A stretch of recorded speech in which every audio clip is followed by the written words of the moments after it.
I've been making these training videos for some guys in my club who are getting ready to take over our competition. I made an initial video that kind of showed how to set up a competition website using the BCOE&M software, and you can go. I'll put the link of that video in the description of this video. So you can see how one's set up. This video is going to really focus on managing your competition during the registration period. So I thought I'd kind of, this won't be a very long video, not a lot to do during the registration period, but thought it'd be a good little video for a little bit of training, what a competition organizer, computer operator would do during the registration period of a competition. So here's our current competition website I created a couple of days ago from the last video, and actually I went and had a couple of my homebrewing friends go out and make some fake entries, some fake users, to demonstrate what it would look like as entrants came and entered your competition. So competition's been out there a while. You've promoted it. You're starting to see entries. What do you do during day-to-day as you prepare for your competition? So this is what the initial site does. I do like how it does show how many entries have been added to the system even without logging in. Also on the right side, it's got my judging dates. It also has all my registration entry dates, drop-off dates, and the green means it's currently open. So I kind of changed the dates up a little bit just for demonstration. If these were closed, these would all be in red, just to help the user.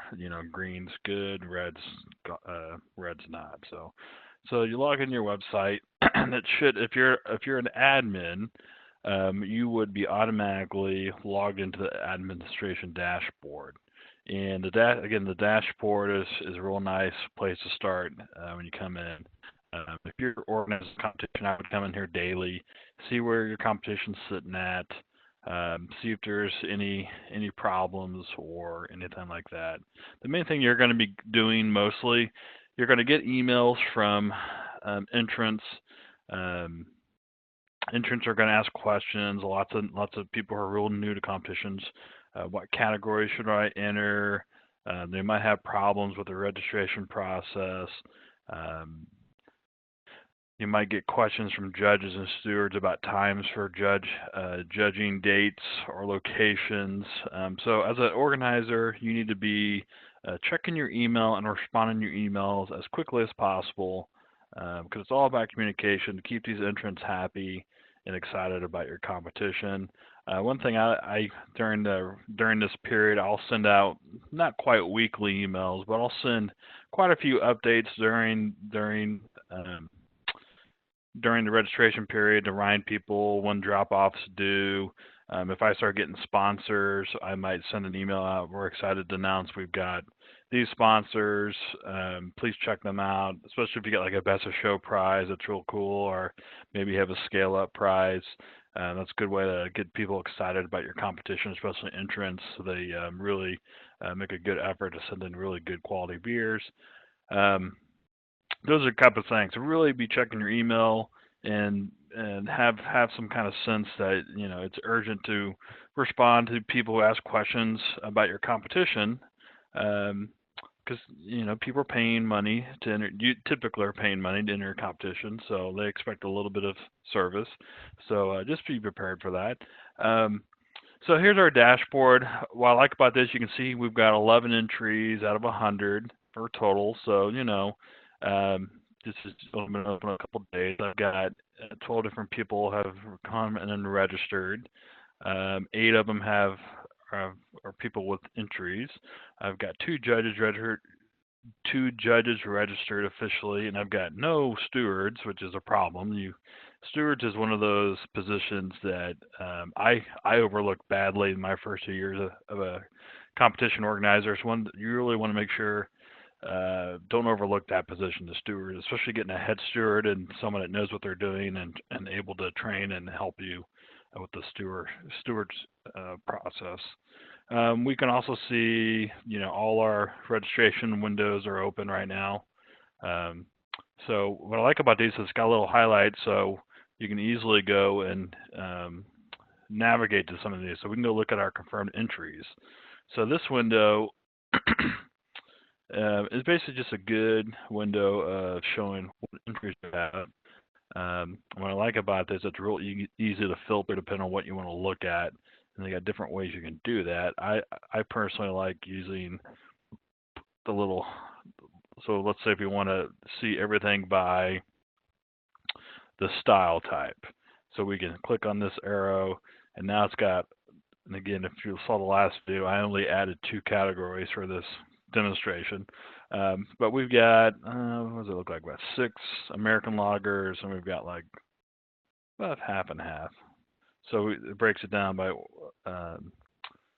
style type, or what if I want to see it by clubs?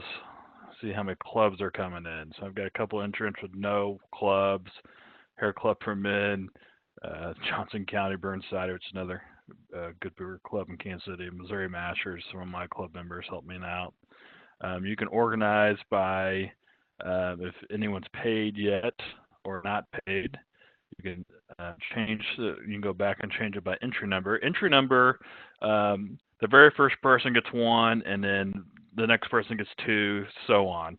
If someone does delete an entry number, that number is gone forever, basically. It doesn't go and get replaced. So that's what an entry number is. Judging number is a random number that the system creates, and if you're using Q judging or using judging numbers instead of entry numbers, it's another layer of being anonymous when you're sending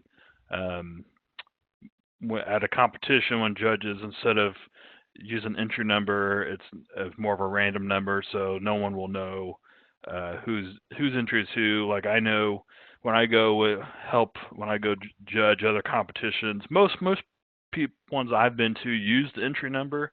I think it's easier to organize that way and less likely to lose things or get things mixed up. When you got the random judging number, it takes a little more organization skilled, but it also adds this extra layer of being anonymous, and so people who are there might know their entry number, but they won't know their judging number, and so they can't go around looking for their results, that sort of thing. And it's got a couple options in the judging number. You can actually let's see, it gives you the option. I'll have to show you. It gives you an option you can override and reassign judging numbers. You can use judging numbers by category names, and so it gives you 3 different types of judging numbers. You can actually physically create your own judging numbers if you want. So it's something to look into. Over here in Actions, I was going to point out, you can edit entries as an administrator. You can print off entry sheets, bottle forms for any entrant. You can send an email right through here, or you can go delete it. So that's one of the things that you're going to get a lot of emails about. Someone's going to say, hey, I'm not able to enter my beer. Will you delete that? Those are one of the things I try to email to entrants is to delete. They have the access to go and delete these themselves, but sometimes, some people are lazy and don't do that. But let's say this person emailed me, entered as a regular American lager, and they want me to change it to a light lager. So you can easily go in here. Excuse me. You can edit that entry, and it's as simple as that to go in and edit entries. So again, it's real easy to do. Let's say if I wanted to I could add an entry. Someone, let's say Jimbo Jenkins hit me up and says, hey, can you add me another entry? I could go in and add another entry for this person. Logger test number 3. And I can add an entry for someone. Real easy. Add entry. And I added an extra entry for that participant. So those are the kind of things you're going to go in here and do if needed, if people need your help with that sort of thing. So let me go back to the admin dashboard. I want to point out a couple things. If you go to the view all participants, there are some things in here you might do. So here we've got a list of by last name alphabetical of who entered of participants. These are people with entries, or also people are just entered as a judge. Their club, if they've got a club, if they're entered as a judge or steward. So here is Joseph, who entered as a judge. And I haven't assigned anybody yet. There'll be another video. But over in the actions, I wanted to point out there's a lot of options to. You can edit you can add it. Again, here's where you can add an entry for a specific person. You can go and edit their user information. You can delete the user, send them an email. There's their phone number. You can, if they've got need to reset their password or they forget their password, you can look it up real easy right here. As an organizer, you want to have a little bit of make sure you have good people, have good faith in you, that you take care of these passwords and security questions. Don't be giving these out, that sort of thing. One question you might want to do, let's say Marty is going to be one of my computer people and he needs access to that same admin level. This is where you did that. So I can go in here, click on user level, and I've got this option. There's 3 options to change a user level. And it tells you to use caution, because you want to make sure anyone you give access, admin level, you want to make sure everyone's on the same communication page. You don't want to have a whole lot of people in the system making changes. I've learned if you got more than one person in the system making changes, sometimes your change might get overridden by the other person doing work. It causes problems when there's a lot of people in there. So the top level admin is basically the person. You can go in and change the database information, any of the preferences that we set earlier in the first video, the competition information, and any of the data. Admin user, they can still add, change most database stuff, just kind of a little more or less stuff they can do. But that's kind of, I give for my competition, our organizer, our judge coordinator will have access to help with the judge assignments. We have our sponsorship person has access to basically upload logos as we get them. And then we have our computer person that's a top level admin that takes care of all the reporting. So I'm going to make Marty a top level admin. That's as simple as that. So Marty now can log in with his account he set up initially and is now an admin to the site. So those are, again, another thing you might do as you're getting help throughout the day with your competition. Other things here, I was going to show, you can see your entry count by style or substyle. So we've only got two substyles basically for this demo, and this is good to start looking at this and seeing how your entries are coming in, and this will help you kind of start planning out your flights and your what kind of judging needs you might do. I've got 12 entries, so if I'm going to judge these all together at one table, I probably need 2 pairs of judges, 4 judges total, to be able to have a good judging session. So judges only have about 6 beers each, and or I could split it and only need 1 pair for each. You want to try to keep your flights. I try to keep mine between 5 and 8. That's kind of been always my goal. Less is better. Once you judges are judging more than 8 beers, their palates are gonna go.